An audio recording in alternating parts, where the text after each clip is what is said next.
Bitcom TV, passa no seu smartphone.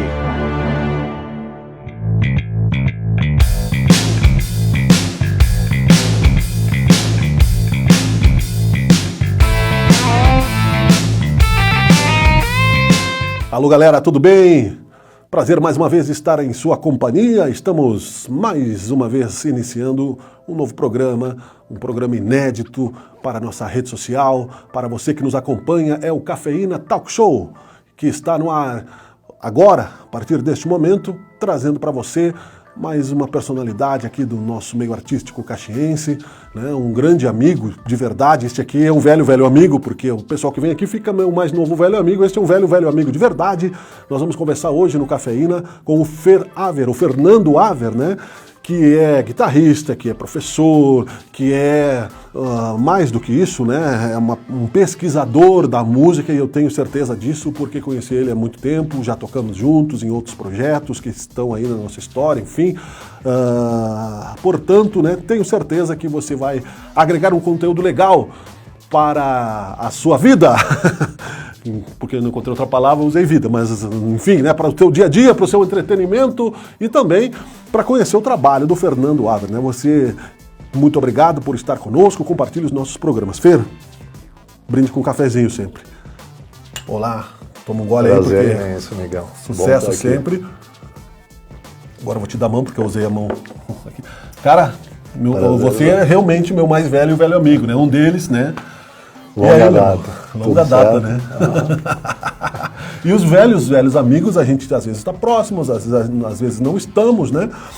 E agora estamos próximos para falar de ti, meu irmão. Como é que tá a vida, né, de guitarrista? Tem uma longa história. Eu sei que na época da mídia lá nós já tocamos rock and roll junto, depois tocamos MPB, mas tu foi além nessa história e está muito mais adiantado no tempo do que muitos que eu conheço. Fala um pouco de ti, por favor. Bom, a gente está na batalha aí há décadas já, né? Comecei a minha carreira musical na década de 80, mais no final da década de 80, 87 e tal, por aí, né? E desde então a música é primeiro, segundo, terceiro sempre plano, foi, né? É tudo, né? Sempre foi prioridade na minha vida. Desde que eu comecei a tocar, eu sabia que isso era o que eu queria fazer. Enfim, começaste a tocar a carreira oficialmente nessa época, mas tu já tocava antes, violão clássico, começa com na violão verdade, clássico? Não, eu como aos 12 anos, eu era para começar a estudar, eu fui fazer aula um mês e desisti porque o professor era horrível. Eu já ouvia Iron Maiden, de Purple, queria tocar isso e o cara queria me ensinar, tirei o pau no gato. Então, foi uma certa incompatibilidade de estilos e tal. E didática musical e tal. Então aí eu meio que bloqueei e fui estudar aos 16 anos. E foi rápido, assim, dos 16 para os 17 eu estudei bem focado e eu já comecei a dar aula com 17 para 18 anos. Sim. Né? E numa grande escola da época aqui, que era o Sebastian Bach e tal, com um monte de alunos, já entrei assim, sem experiência, com aquele monteira de alunos. Eu me lembro e tal. disso, E aí fui em frente, né? Sim. E aí nunca mais paraste, mas já tinha família musical, né? A dona Terezinha, minha amiga lá, sim, a minha mãe, tocava minhas piano, tias, né? E tal, todos tiveram, por lado da família da minha mãe, sempre foram muito musical, origem portuguesa, aquela coisa bem de cultivar a música, assim. E não só a música, mas arte de uma maneira geral, teatro, enfim, professoras todas, enfim. E depois tu foste focando, hoje tem até um documentário já sobre a história do Fer, aí, feito pelo Ledaros aqui em Caxias, que está à disposição já faz até algum tempinho, que já está circulando. Nós não trouxemos o Lê, mas vamos trazer e falar outras coisas disso. Mas passaste aí, por exemplo, ainda tu tá com a camisa do Deep Purple, por exemplo, tu ainda é roqueiro, mas ou gosta de rock de qualidade, mas é mais pro jazz hoje. Como tu chegaste, eu não sei se eu tô certo ou não, Felipe. Eu, como todo mundo naquela época, eu comecei com rock, né, tendo as melhores referências possíveis e tal. E depois de um certo tempo eu direcionei para o jazz, assim, comecei a ouvir jazz e até porque comecei a ouvir o jazz mais fusion, que era aquela coisa com o rock, né, do rock para o fusion e tal, para a galera de rock que também fazia música instrumental mais jazzística, com improvisação e tal. E aí fui pro jazz e décadas de estudo e de trabalho com o jazz e tal. Aí teve, como tu disse, o documentário Sarau Jazz. Sarau Jazz, que aliás ele é o fomentador da cultura também. Né? Exatamente. Na tua escola. O Sarau Jazz, rapidamente, para situar as pessoas, é um projeto da minha escola que eu criei para abrindo um espaço na escola para a gente fazer shows e levar o público. E no caso, o Sarau Jazz tinha essa característica de levar não só tocar, mas levar informação didática sobre o jazz, né? Por isso a origem do documentário, porque foi uma coisa que acabou criando um público, um projeto já tem 10 anos. Ele ainda está ativo, né? Está ativo e hoje, como eu retomei o rock também, hoje durante muito tempo o jazz foi um foco total. Único. Assim. Sim. E hoje eu retomei o trabalho com rock, então a gente intercala sarau jazz e sarau rock com legal. As mesmas características, sempre didático e abrindo espaço, inclusive para bandas que você também já tocou. Toquei, no sarau rock. Exatamente. Quando é possível, a gente abre espaço para outras bandas compartilharem também. Fui lá representar minha banda, que era Mofos, na época, e o Ledaros fez a bateria. Né, exatamente, deu uma canja lá, que é outra característica do espaço, assim, de integrar e ter canja e tal, né? A tua escola é acordes, tá? Podemos, né? Pô, exatamente. Depois a gente cobra em espetáculos artísticos.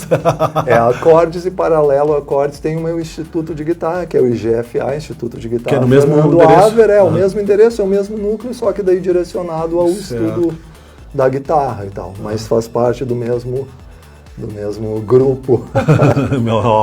Muito bem, isso é bom, claro, não, isso é importante, sabe que, Fer, a gente tem muitas histórias como amigos, assim, né, enfim, mas é legal ver esse progresso, e no sentido de que tu estás sempre preocupado com a didática e transferir informação não só musical, mas a cultura da música. A cultura do jazz, a história do artista, o que ele viveu, o que ele sofreu, o que ele, né, as paixões que ele teve para fazer. Sim. Tanto no jazz, como agora tu disseste que retomaste o rock, qual é a importância de se conhecer isso, de se ter essa cultura? Hoje em dia, com a internet, é muito mais fácil ainda, né? É muito mais fácil, mas isso não acontece tanto, eu acho. É fundamental, respondendo a tua pergunta, assim. Acho que quem se propõe a trabalhar, ou estudar, ou tocar, ou ouvir música, deveria ter a preocupação de se informar a respeito daquilo que está ouvindo. Se fizesse isso, talvez o nível musical e artístico fosse muito melhor. Sim. E mesmo num bom nível, ou num estilo musical que tem essa qualidade, assim, as pessoas às vezes começam a tocar. Hoje em dia, a gurizada, a galera começa a tocar, e tu pergunta sobre uma banda histórica, eles nunca ouviram falar. Então isso é um absurdo, né? Tu tem que ter a referência histórica daquilo que aconteceu, isso não só na música, como em qualquer arte, em qualquer área, né? Seja na administração, enfim. É fundamental o resgate histórico. E como músico, como artista, tocar. Se eu vou me propor a tocar um determinado estilo ou tocar, representar um artista especificamente, eu tenho a obrigação de conhecer muito sobre aquilo, para poder interpretar, para poder saber as técnicas usadas, enfim. Criar algum tipo de empatia. Exatamente, ter uma coisa, aquilo ser uma personalidade e corresponder a arte, a música em questão, aquilo que está acontecendo. Por isso que diferencia um artista de outro, para que não sejam mais do mesmo. É importante ter uma referência com esse tipo de conteúdo na hora, até mesmo de escolher alguém que vá, que nem tu disseste, é importante o que tu disseste em termos didáticos, porque às vezes os pais não sabem hoje em dia, né, que a minha filha quer aprender a tocar teclado. Vou te procurar lá depois. Quer cantar também, né, e tal. E eles dizem, cantar eu já sei. Eu disse, não sabe. Pai, tu me escreve em tal lugar. Primeiro tu vai ter que escolher uma música, tu vai ter que ensaiar e tal. Esse ato que tu tiveste, né, achou que aquilo ali era aula de música até os 16 anos, que depois tu encontrou o caminho e foi mais rápido, né? Exatamente. Mas às vezes tu pode estar podando talentos, traumatizando. Claro que o talento vai brotar, se ele tiver a força, né? A questão, como professor de música, a questão didática é fundamental para te conseguir fazer com que alguém desenvolva na música. E que continue com o gosto pela música, porque o que leva alguém a estudar música é o gosto pela música, obviamente. Ninguém vai obrigado. De uma maneira hoje em geral, dia, né? E já em outras épocas já foram. Mas, e aí o que te leva é isso. Então, se a aula não tiver uma didática correta, que faça um aluno evolua e que seja agradável e tal, que traga ele para a aula, ele vai se desestimular e não vai à frente. E vai, às vezes, criar, como eu criei, uma barreira. Uma barreira. Ou querer ser um autodidata e procurar tutoriais horríveis. Exatamente, fazer a coisa errada. O professor deve ser um ídolo, pelo menos, que gere respeito no aluno, né? E essa questão, hoje nós estamos brindando com café, né, Fer? Mas já foi muitas vezes com vinho, né? No Zarabatana, muitas vezes, e em alguns outros lugares que eu não lembro o nome. Mas, né, os meus cabelos ficaram brancos. Não, por que não fica branco o teu cabelo, Fer? Só o meu que fica. Eu sou muito mais jovem. 2 anos.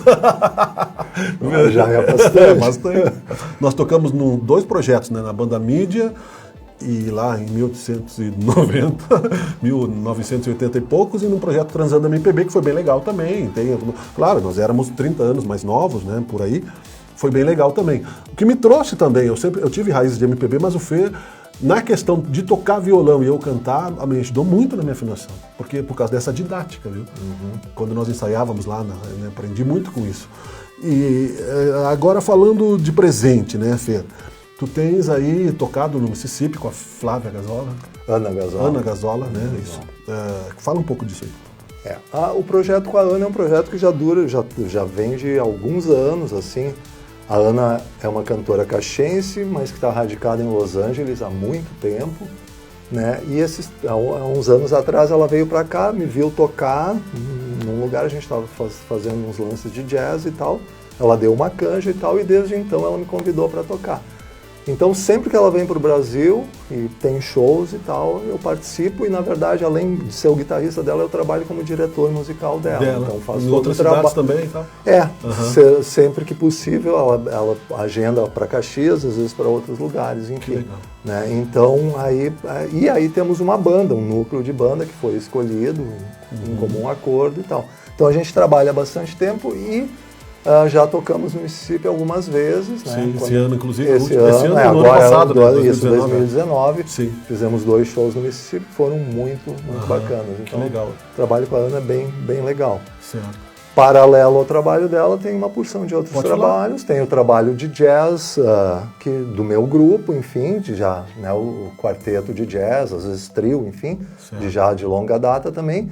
Que o Ale Carminati é baixista, né? Isso, e o Breno Busanello na bateria, e temos a Mirta Gomes cantando, minha mulher. Sim, que vai estar aqui no programa na próxima edição. Próxima edição. Ou tocando sax também, que ela é cantora e saxofonista. Exato. Então, e além disso, trabalho na área do rock. Ou seja, ele foi dar aula e conquistou a secretária e casou com ela. E daí casaram, tá? São casados. E aí tem também o trabalho na área do rock, que é o Instrumental Rock Project, que é um trabalho com um repertório obviamente de rock, mas característica de ser instrumental. Né? Então a gente faz... Porque tu se traumatizou comigo, de levar um cantor junto. Não, como eu sou instrumentista e tenho uma relação sempre, essa coisa... Eu fui criado nos anos 80, né? Então eu ouvia Van Halen, Malmsteen e todos os guitarristas de rock que vieram dessa época, Vinnie Moore, enfim. E então sempre a música instrumental foi presente. Aí depois com o jazz tem muito característica, apesar de ser cantado também, mas muitos trabalhos, se não grande parte, é instrumental. Então eu gosto da música instrumental. E quando eu criei o Instrumental Rock Project, foi uma ideia de fazer releituras de temas de standards de rock, com uma cara um pouco jazzística também, não no sentido de soa como rock, mas nessa coisa de ter muita improvisação. Certo. Então, solos, isso, que é essa característica desse rock dos anos 80, da guitarra mais virtuosa e tal. Então você toca uns temas, uns riffs, uns clássicos do rock, mas abre espaço para improvisar e tocar durante muito tempo. Isso é bom, né? Porque livra do tédio, né? O artista, e torna a música muito mais viva, porque a música ao vivo é legal, né? Muito melhor, né? Para concluir, Fer, né? Como é que tá? Evoluímos desse tempo todo para cá em termos de meio artístico na cidade, na região?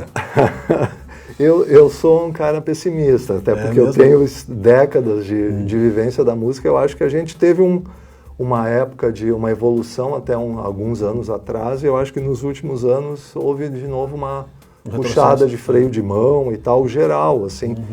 Então, para mim, acho que a coisa podia estar ter evoluído mais e tal. Gostaria que...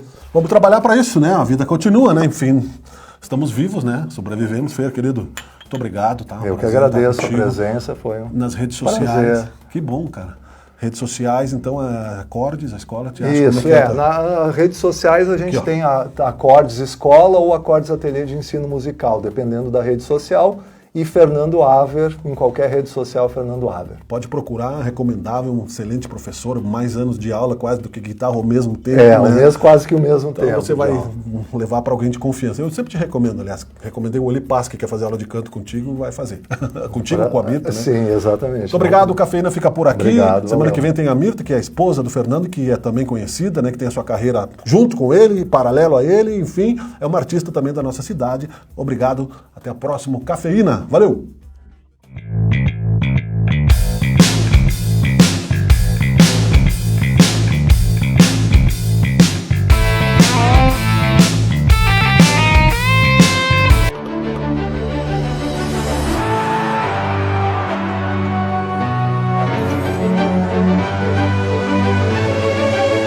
Bitcom TV.